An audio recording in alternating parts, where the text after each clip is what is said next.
Meninas, meninos, saudações. Vamos conversar um pouquinho sobre a questão da pandemia, vamos conversar um pouquinho sobre duas instituições importantes no que diz respeito à contenção desta pandemia e de qualquer outra. Trata-se em escala mundial da OMS, Organização Mundial da Saúde, e na escala nacional, o SUS, o Sistema Único de Saúde. Começando então com a OMS. A OMS se evidencia como uma necessidade tendo em vista o processo de globalização que faz com que haja um intercâmbio acentuado entre localidades distantes no globo terrestre e, portanto, a necessidade consequente de contenção de potenciais problemas de saúde entre essas diferentes localidades, entre essas diferentes regiões. Lembrem-se que a OMS foi criada em 1948. O termo globalização só ganha força a partir dos anos 1990. Ele passa a ter um estatuto, por sinal, acadêmico a partir dos anos 1990. Mas acontece de a globalização ser definida hoje como um processo. Ela não data dos anos 1990, ela é muito anterior. A gente pode considerar o processo de globalização enraizado no século XVI. E depois da Segunda Guerra Mundial, já com os avanços tecnológicos, já com o estabelecimento dos blocos da Guerra Fria, havia em escala mundial uma série de perigos, entre outros ligados à saúde. Esses perigos exigiam uma forma de tratamento desses problemas que transcendesse o nível estatal.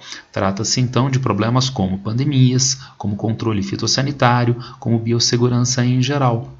Cada um desses fatores pode ser eficientemente controlado por cada estado dentro do seu território nacional, mas com o avanço do processo de globalização é necessário que existam formas de controle disto entre os diferentes estados, daí a necessidade da Organização Mundial da Saúde.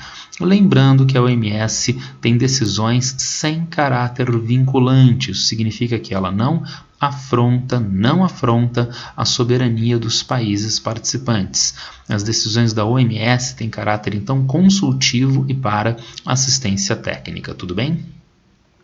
A OMS tem um órgão máximo que é a Assembleia Geral, é a Assembleia da Saúde, na verdade. Esta Assembleia tem a função, entre outros, de eleição do diretor-geral, que tem mandato de 5 anos. O atual diretor-geral é Ghebreyesus, etíope, eleito em 2017. A Assembleia também tem a função de definir o orçamento e a aplicação, portanto, dos recursos financeiros que são mais ou menos vultosos, nós vamos ver isso daqui a pouco, né? Tem a função de aplicação destes recursos. As decisões da Assembleia se dão por votação entre os membros que têm obrigações financeiras. Os membros, então, sustentam, são um dos elementos, são um dos fatores de sustentação da Organização Mundial da Saúde. Já vamos ver que, principalmente a partir dos anos 1970, 1980, começaram a surgir outras formas de financiamento mais ou menos problemáticas. E voltando, deliberação por um voto. Então, a Etiópia é um país que tem uma capacidade de negociação fantástica, na verdade, porque com apenas o voto etíope, Ghebreyesus não seria eleito diretor-geral da OMS. Claro, a Etiópia, então, acabou se compondo com outros países, se compondo com outras potências mundiais para viabilizar a eleição de Ghebreyesus. E, entre outros, sabemos, a China foi um dos países que melhor atuou politicamente com vistas à eleição do etíope contra os outros candidatos. À época, me lembro, acho que um grego e um britânico, se eu não me engano. E de onde nós temos uma acusação atual do presidente americano Donald Trump de que a Organização Mundial da Saúde cumpre funções políticas e não se presta às necessidades de saúde, tendo em vista que a China manipulou, a China pressionou para a eleição do diretor-geral e, consequentemente, o presidente Donald Trump resolveu romper com a Organização Mundial da Saúde. Será que o argumento tem sustentação? Será que esse argumento, né, tem alguma base? Bom, vejamos. Os Estados Unidos são os maiores doadores para a Organização Mundial da Saúde, se não me engano, na faixa de 400, 500 milhões de dólares anuais. A China é o segundo maior doador, se não me engano, na faixa de 80 milhões de dólares. Portanto, uma diferença significativa. Será que o presidente Trump tem razão ao não conseguir indicar o diretor-geral da organização? Bem, esta é uma leitura, não deixa de ter a sua lógica interna, mas eu teria uma leitura diferente. Se eu sou o presidente do país, que contribui com a gigantesca maior parte das doações da Organização Mundial da Saúde, e eu não consigo eleger o diretor-geral, então eu chamaria os responsáveis americanos pela intermediação com a Organização Mundial da Saúde e tiraria todas essas pessoas do cargo. Porque como o país, que é o maior doador, não consegue viabilizar as suas demandas na Organização Mundial da Saúde. Não é um problema da OMS, não é um problema da China, é uma incompetência de gestão político-diplomática por parte dos Estados Unidos. Essa já seria uma leitura bastante, eu diria, sustentável e alternativa à leitura apresentada por Donald Trump, de vitimização e de saída dos Estados Unidos. Quando, na verdade, essa segunda leitura que eu fiz precisa ser ampliada, porque não é um problema de incompetência. Trata-se de uma estratégia de isolacionismo em todas as instituições nas quais os Estados Unidos não têm ganhos políticos formais. Há uma tendência de tensionamento pela incapacidade americana de negociação, em especial em governo Donald Trump. Nós temos aqui no slide a saída da ONU do Conselho de Direitos Humanos, que não é formado com votos proporcionais, né? Cada país participante tem direito a um voto, e, consequentemente, os Estados Unidos precisam negociar com esses outros países as suas diferentes demandas. Como os Estados Unidos não tiveram capacidade de negociação das suas demandas, inclusive algumas demandas pouco, vamos dizer, transparentes recentemente, qual foi a opção também do governo Donald Trump? Sair do Conselho da ONU de Direitos Humanos. Então trata-se de uma estratégia isolacionista dos Estados Unidos, que se explica em grande parte, me perdoem a vulgarização da análise, em um infantilismo. Não há então um trato de negociação com as partes envolvidas, não há um ganho imediato e garantido para os Estados Unidos, então o governo americano, né, opta pela retirada dessas organizações, como é o caso do Conselho de Direitos Humanos e da Organização Mundial da Saúde. De outras instituições nas quais o governo americano tem maior capacidade de ação, por exemplo, o Banco Mundial e o Fundo Monetário Internacional, daí eles ficam. Ficam porque nessas instituições o voto é proporcional às cotas compradas e, portanto, o governo americano tem formalmente uma capacidade de manipulação dessas instituições muito maior do que ele teria na OMS, muito maior do que ele teria no Conselho de Direitos Humanos. Desta incapacidade prática de negociação que leva a estas posições unilaterais na atualidade. Além disto, a formação de uma medicina coletiva, ela é historicamente marcada por necessidades geopolíticas. Medicina coletiva, vinculação geopolítica, exemplo, Reino Unido, medicina tropical.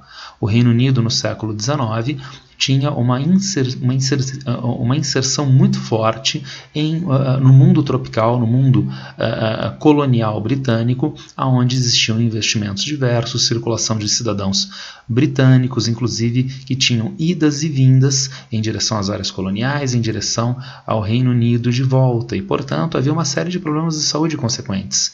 Esses investimentos só vão ser realizados de fato por esses britânicos se eles tiverem alguma segurança no que diz respeito, entre outros, à sua questão de saúde. Os investimentos só podem ser feitos com segurança se não houver possibilidade no trânsito de pessoas, mercadorias, de contágio das populações britânicas no Reino Unido desde as áreas coloniais. Daí a necessidade de criação de instâncias, de instituições ligadas à saúde coletiva, com vistas a que haja segurança para os investimentos, para as necessidades geopolíticas britânicas. Então, vejam, não é uma questão de saúde pela saúde, não é uma questão intrínseca humana, humanitária, é uma questão instrumentalizada para as necessidades inerentes à geopolítica britânica do século XIX e do início do século XX. Da mesma forma, instituições de alcance interestatal como a Fundação Rockefeller, na mesma lógica que eu coloquei da medicina tropical do Reino Unido no século XIX e início do século XX, mas também instituições que começam a avançar com aquela lógica que eu coloquei para vocês no primeiro slide, de uma organização interestatal para lidar com problemas que vão além dos limites político-territoriais de cada país. É o caso da OPAS, a Organização Pan-Americana de Saúde, da primeira metade do século XX e que ganha essa denominação, se eu não me engano, na década de 1940. Pós-guerra, Guerra Fria. Daí vem, como nós vimos no slide anterior, a criação da OMS em 1948. Nos anos 1940, 50, avançando ainda para os anos 1960 e tendo em vista a bipolaridade da Guerra Fria, é uma série de tensões entre Estados Unidos e União Soviética. E vejam novamente a instrumentalização geopolítica. Insisto, o presidente Trump diz hoje que a OMS cumpre funções políticas. É realmente risível esta crítica purista e infantilista. Eu gostaria de saber qual é a instituição que tem um alcance de uma OMS, de uma ONU, de um Banco Mundial, que não tem esta vinculação política junto a grupos de pressão. É realmente de uma tolice, uma expectativa de ignorância, uma crítica como esta. Estados Unidos, iniciativa de erradicação da malária. E por quê? Porque havia as condições técnicas, ou pelo menos a potencialidade das condições técnicas, de se erradicar a malária depois da Segunda Guerra Mundial, um grave problema que assolava principalmente o mundo intertropical. Isto não foi bem sucedido. Mas por que os Estados Unidos tinham esse interesse? Ora, na Guerra Fria, na corrida entre as duas superpotências, havia uma série de disputas que levava cada superpotência na busca da evidenciação de superioridade frente ao outro. E daí quem viria a erradicar a malária no mundo? Os Estados Unidos. Quando, depois do período stalinista, a União Soviética voltou ao âmbito da ONU e, consequentemente, da Organização Mundial da Saúde, a União Soviética veio com força na erradicação da varíola, inclusive com a ideia de doação de uma enorme quantidade de doses de vacinas contra a varíola, não apenas a União Soviética, mas nos anos 1960 também Cuba, já dentro da esfera socialista, contribuiria com esta doação de vacinas. Da mesma forma que os Estados Unidos. Trata-se então de uma instrumentalização geopolítica para assumir a paternidade da erradicação de uma doença com vistas à projeção internacional, com vistas à capitalização política internacional. Tudo bem? Então vejam, não é algo de hoje a instrumentalização política de instituições diversas, inclusive ligadas à saúde, inclusive às formas de ação de saúde pública no cenário mundial. Ainda nesse mesmo contexto, nós temos uma tensão muito forte que se estabelece desde alma ata e até o que a gente conhece como neoliberalismo. E o que é alma ata? São duas coisas. Uma localidade da velha União Soviética, de hoje o Cazaquistão, da velha União Soviética, aonde este país, potência mundial da Guerra Fria, conseguiu se impor e viabilizar uma grande conferência de saúde, a Conferência de Saúde de Alma Ata, um grande divisor de águas da saúde internacional. E por quê? Nesta conferência, em território soviético, a visão soviética acerca de saúde consegue se impor ao longo da conferência e com reforço a ideia de atendimento primário de saúde. O primeiro atendimento, o atendimento ambulatorial, o atendimento complexo no que diz respeito à identificação multifatorial dos problemas de saúde inerentes à pessoa, inerentes à população, que se trata, sim, de um aspecto dos mais relevantes no que diz respeito à saúde, na medida em que, se este atendimento é feito de uma maneira relativamente boa, positiva, então uma série de outros males de maior gravidade não virão a assolar aquela pessoa especificamente, ou aquelas populações.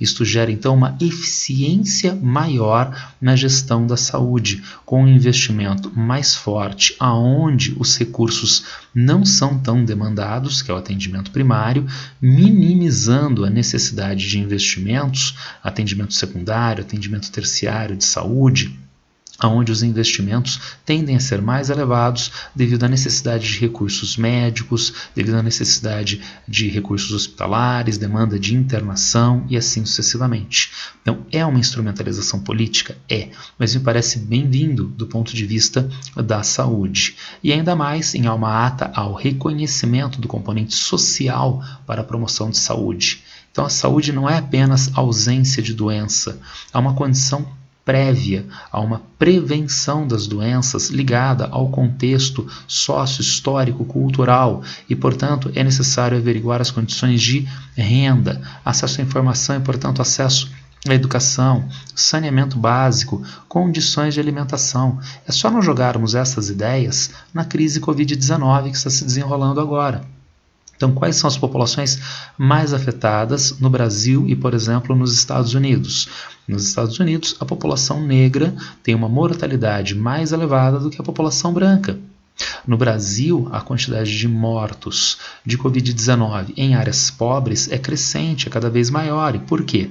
As condições infraestruturais, as condições de higiene, o acesso à informação, os circuitos de vida, os circuitos sociais, é que acabam gerando esta vulnerabilidade. Então, a saúde não pode ser pensada apenas em uma perspectiva de ausência de doenças ou de cura de uma determinada doença, mas não, de se evitar o contágio de doenças, se evitar cair nos males da doença a partir do contexto no qual nós nos encontramos. Mas se tudo isso foi debatido em Alma Ata, vem quase que concomitantemente à Alma Ata uma crítica ao idealismo que surgiu dessa conferência, suposto idealismo. E daí a ideia de uma atenção primária seletiva, né? O que já introduz a ideia de recortes inerentes aos grupos de atendimento, aos grupos a serem atendidos pela medicina, e um componente, vamos dizer, de equipamentos, de recursos médicos, que se torna mais acentuado, além da busca de aferição de resultados para se atingir metas dentro de uma lógica de biopoder.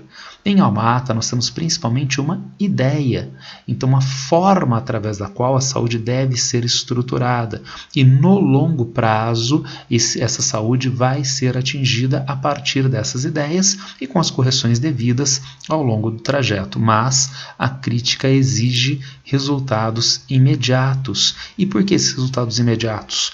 Trata-se de uma saúde que está sendo mais e mais apropriada por setores de mercado na sociedade. Daí a crescente influência do Banco Mundial no setor de saúde, inclusive tensionando com a Organização Mundial da Saúde, havendo uma série de programas ligados à saúde pública que passam a ter financiamento direto do Banco Mundial e não da Organização Mundial da Saúde. Enquanto vejam, então, a Organização Mundial da Saúde está ligada ao ideal de Alma Ata, dentro dessa lógica de atendimento primário, da contextualização dos problemas médicos. Mais e mais, a saúde em escala internacional é apropriada pelo Banco Mundial em uma lógica vinculada ao biopoder Foucaultiano, em uma lógica vinculada às necessidades de mercado no setor de atendimento à saúde. Resultado, anos 1980 a 1990, orçamento da OMS, inadimplência dos membros. Como nós vimos anteriormente, os membros da Organização Mundial da Saúde é que pelas suas doações sustentavam a OMS, mas esses membros se tornaram cada vez mais inadimplentes, minando o orçamento da organização. Concorrência com o Banco Mundial e, portanto, com políticas de saúde que não são concordantes com a mentalidade da Organização Mundial da Saúde. E ainda mais, dentro do tensionamento de falta de verbas e de avanço do neoliberalismo, a organização viabilizou abertura para programas específicos sob financiamento de doações. E, portanto, ONGs, entidades multilaterais mundiais, podem se utilizar do cabedal técnico, do pessoal qualificado da Organização Mundial da Saúde, dando financiamento para programas que são específicos e independente das outras formas de ação da organização, se valendo, portanto, da OMS para se atingir determinados supostos objetivos específicos. Consequentemente, com todos esses problemas, há uma tendência de esvaziamento e descrédito nos anos 1980 e 1990, em especial na primeira metade, meados dos anos 1990. Vejam que isso é bastante problemático, porque nós temos esse esvaziamento exatamente quando nós temos a maior difusão das epidemias, das pandemias, das epidemias em diferentes partes do mundo, nas pandemias, portanto, globais. É o caso da SARS em 2002, síndrome aguda respiratória severa. Nós temos a gripe aviária de 2003, o influenza A H1N1, não é H exclamação N exclamação, é H1N1, desculpem.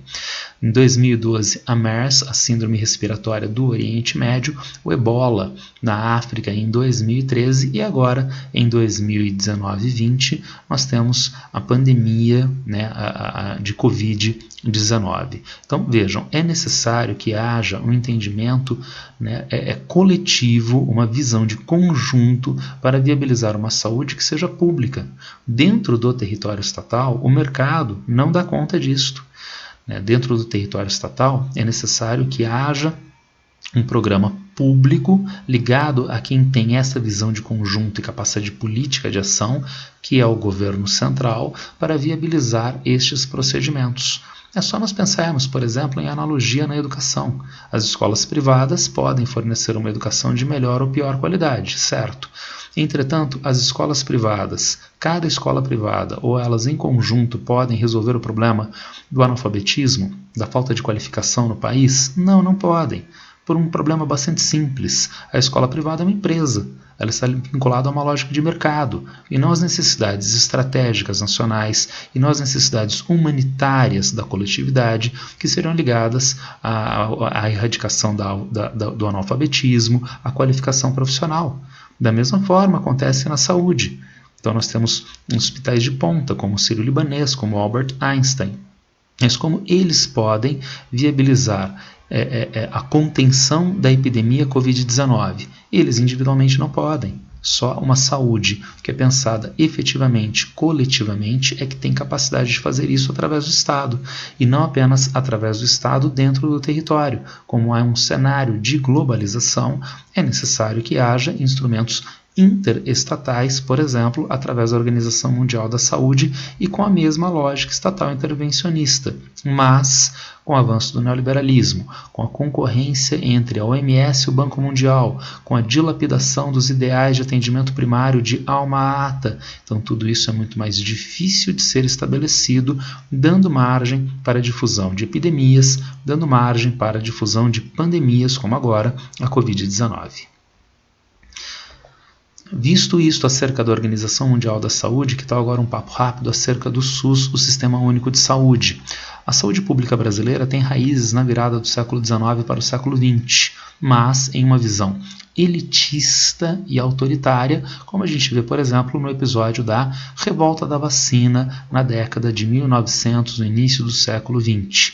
Cuidado, revolta da vacina, nós temos aquela visão simplista. As pessoas são ignorantes e agressivas e não queriam a vacinação, tinham medo da vacina porque são ignorantes, a culpa é das pessoas. Não, visão tosca, né? E que é inclusive concordante com essa visão elitista. Né? A visão oposta também é problemática. Então trata-se de um governo que impunha a vacina e por isso houve a revolta. Essa visão é um pouco mais palatável, vamos dizer assim, mas ela ainda é muito simplificadora do processo. Eu vou deixar disponível para vocês no GeoVest, junto com esta apresentação, o PDF do livro de Nicolau Sevicenko, A Revolta da Vacina. É um livro bem curtinho, né, muito gostoso de ser lido, ele é muito curtinho, muito fácil de ser lido e que faz uma análise mais pormenorizada, mais detalhista acerca deste problema da revolta da vacina, que não deixa de ter, entre outros fatores, esta visão elitista e autoritária de saúde a partir do governo e quase contra a sociedade, contra a população. Mas trata-se de um período, a virada do século XIX para o século XX, onde a saúde se envolve em novas necessidades, urbanização da população, com facilidade de veiculação de doenças e em contrapartida, maior capacidade de pressão de novos grupos na sociedade.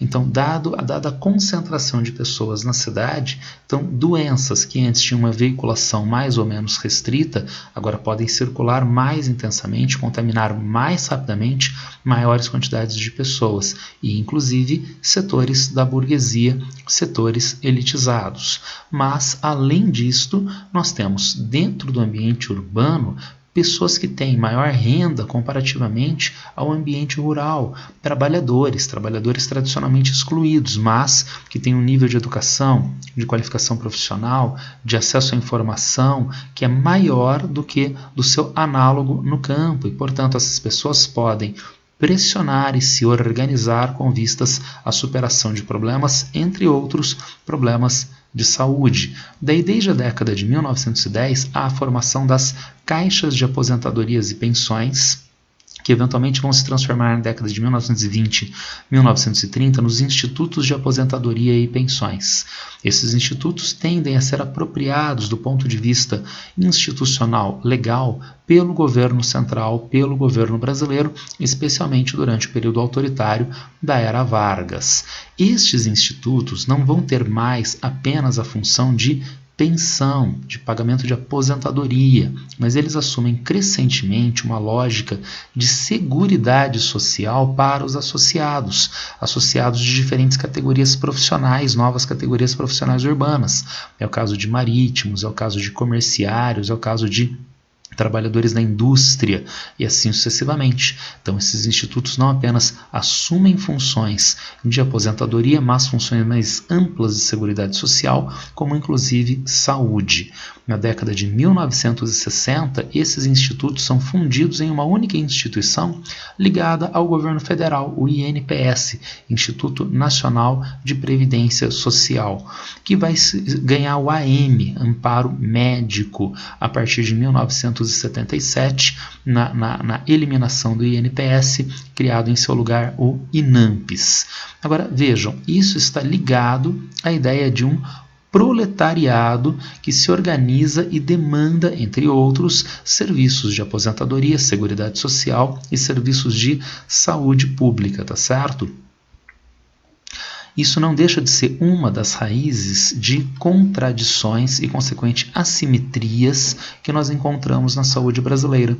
Processo ligado à assistência ao trabalho proletário. Agora me diga, esse trabalho proletário urbano é o grupo mais vulnerável inerente à sociedade? É só nós voltarmos à ideia do slide anterior num comparativo mental entre o trabalhador urbano e o trabalhador rural. Qual é o trabalhador que está mais vulnerável, está mais exposto a problemas de saúde pública?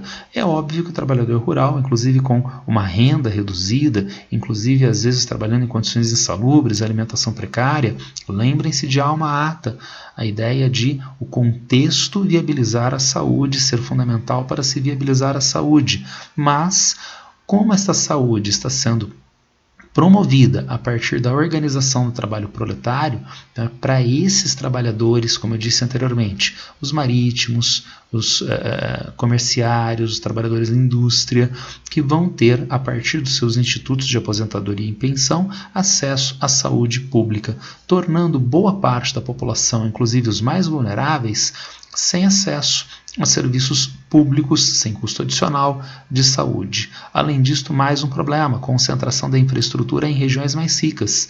Se a saúde está vinculada ao trabalho, aonde nós temos maior urbanização e industrialização, é onde nós vamos ter mais dessa classe trabalhadora urbana. Portanto, a concentração dos serviços de saúde acaba se desenrolando aonde?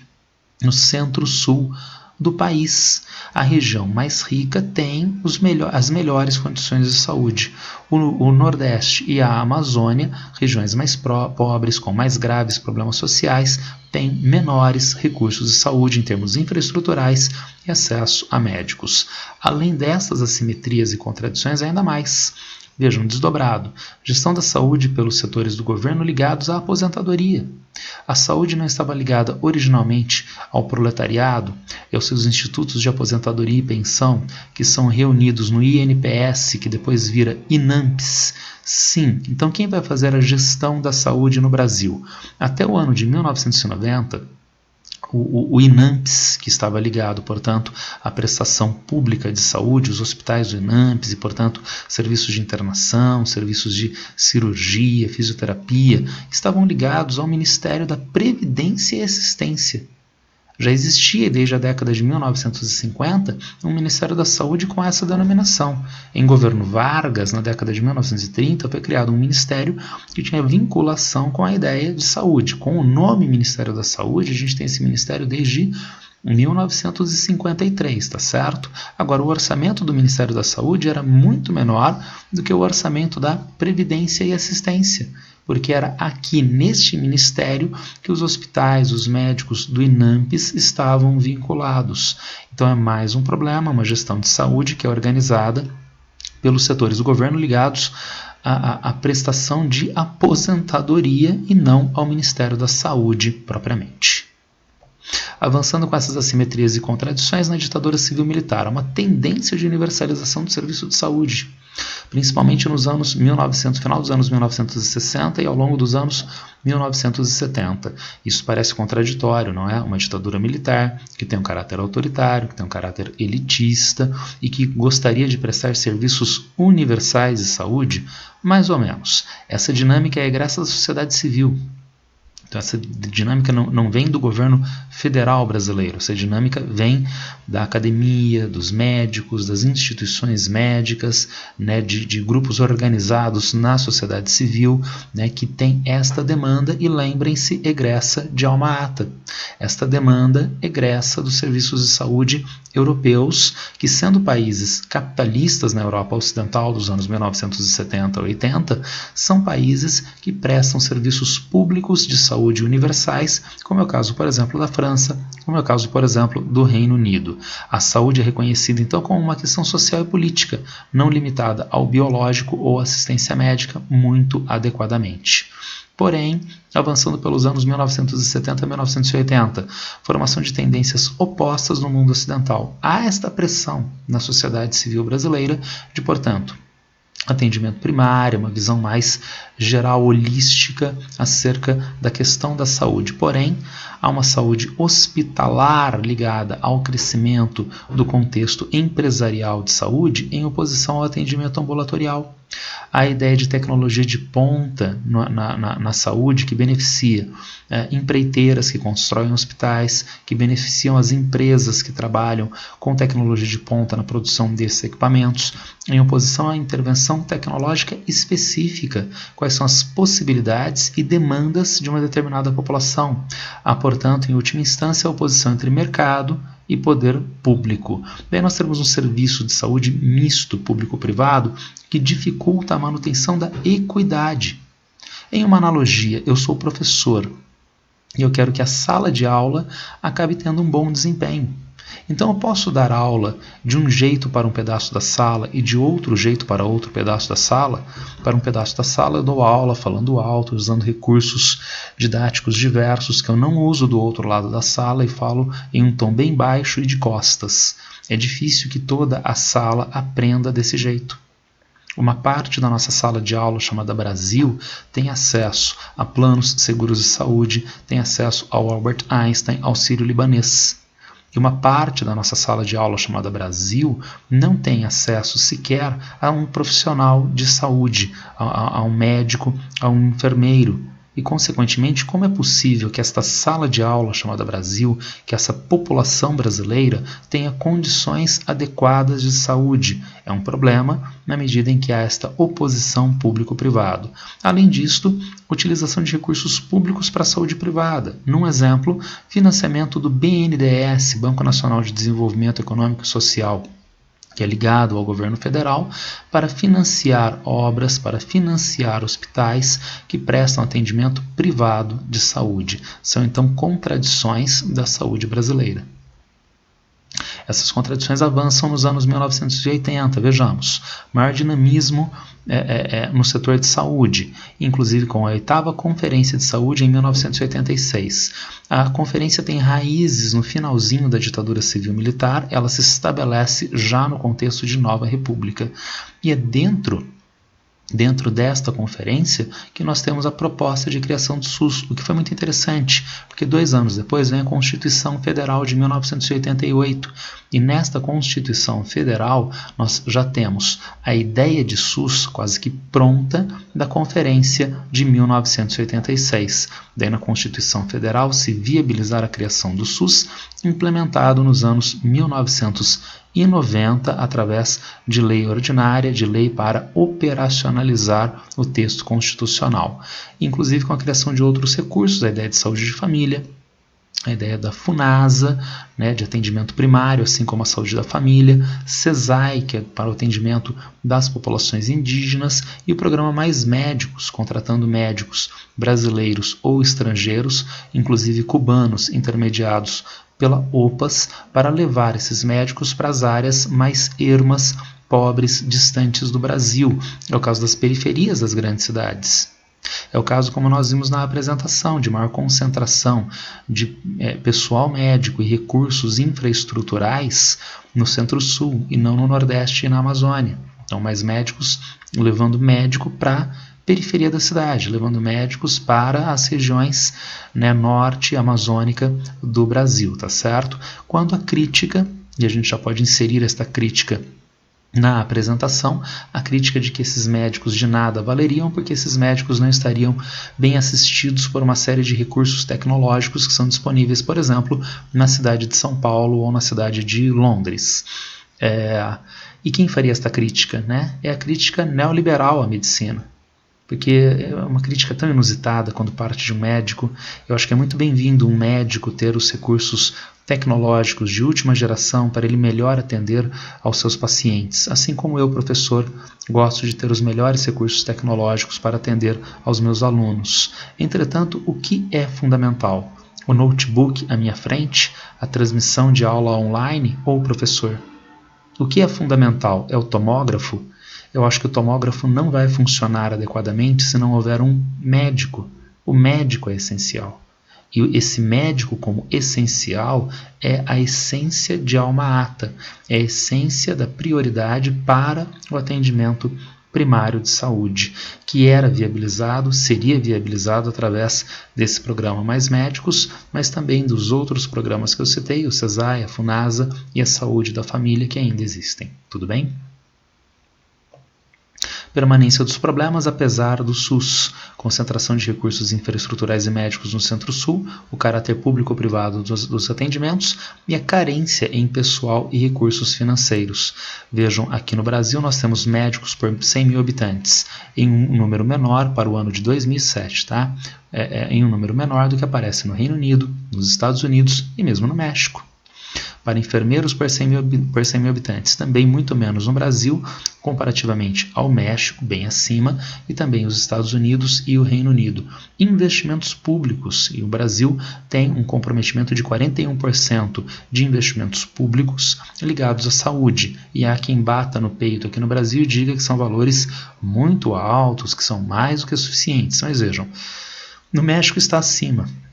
Nós sabemos que os serviços de saúde pública dos Estados Unidos são de altíssima precariedade, em 2 episódios pelo menos, na dificuldade de implementação do Obamacare, a ideia de universalização do sistema de saúde nos Estados Unidos, que foi vetada, que foi revertida no governo Donald Trump, e estamos vendo agora os gravíssimos problemas na Covid-19 nos Estados Unidos, que não tem um adequado sistema de saúde pública. Ainda assim, investe mais do que o Brasil. E no Reino Unido, que tem um sistema de saúde pública com rasgados elogios recentes de Boris Johnson, 83% do investimento público, tudo bem?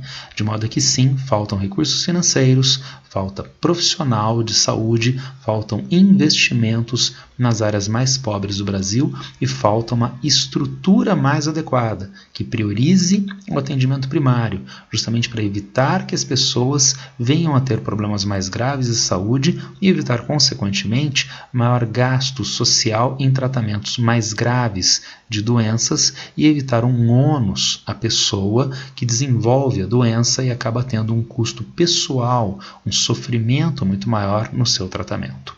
Bem, era isso que eu queria passar para vocês acerca da OMS, um papo rápido para nós debatermos alguns aspectos contemporâneos, assim como a importância do Sistema Único de Saúde aqui no Brasil e as suas contradições, os seus problemas. Se alguém tiver alguma dúvida, alguma pergunta, me acessa nas redes sociais. É isso por hoje, abraço para todo mundo e boa sorte.